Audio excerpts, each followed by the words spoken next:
Au Mali, pour ce mois de Ramadan, le Djorodje ou le Dodo, un pan de la culture de Tombouctou qui intervient au 10e jour du mois de Ramadan, est pratiqué par les différentes couches sociales. Des prestations artistiques sont réalisées à travers des tam-tams et des danses spécifiques. Des récompenses en nature ou en espèces sont attendues par les prestataires à la fin. Hassan Aïdara, Nadim Babassi. Dodo pour les hommes, Djorodje pour les femmes. Il s'agit là des souhaits proférés par les habitants de Tombouctou, sans distinction d'âge aucune, au domicile de certaines personnes distinguées pour leur formuler des meilleurs vœux pendant le mois de Ramadan. Ils se déguisent en djinn ou autre esprit pour impressionner l'assistance. Djorodje, c'est à l'image de présentation des meilleurs vœux.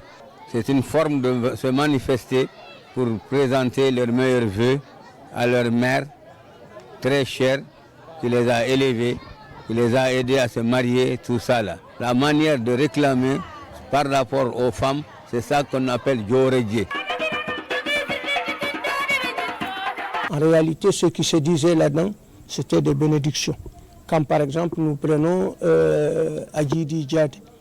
Djidi, c'est un saint, accompagné de son esclave aussi qui était saint.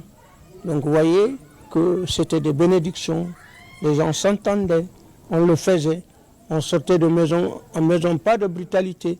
Cette pratique vieille de plusieurs siècles est un facteur de cohésion sociale et de brassage interculturel qui prend effet dès le 10e jour du mois de Ramadan. Elle admet toutes les communautés, y compris les étrangers qui se sont intégrés dans le tissu social. Dodo ou Djorodje se fait par camarade d'âge et chaque génération sa façon de faire.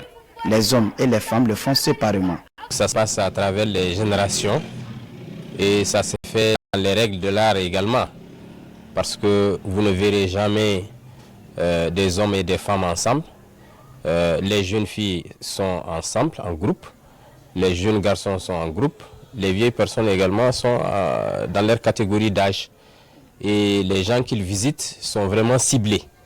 Sont vraiment ciblés dans la vieille tradition. Les familles qui sont ciblées sont connues.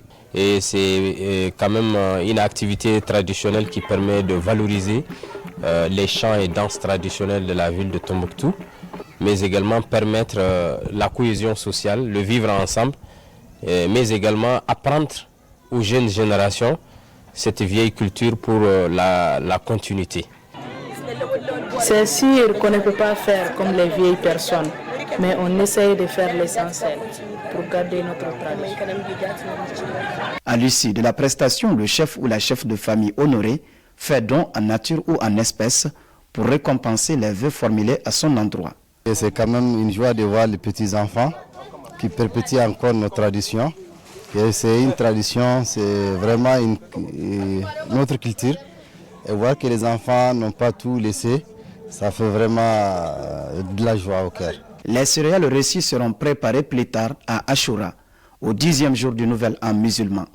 Et c'est ce qu'elles partent déposer chez leur marraine jusqu'au premier mois de l'année lunaire où ils vont se retrouver pour faire la grande cuisine qu'ils appellent Koussessara.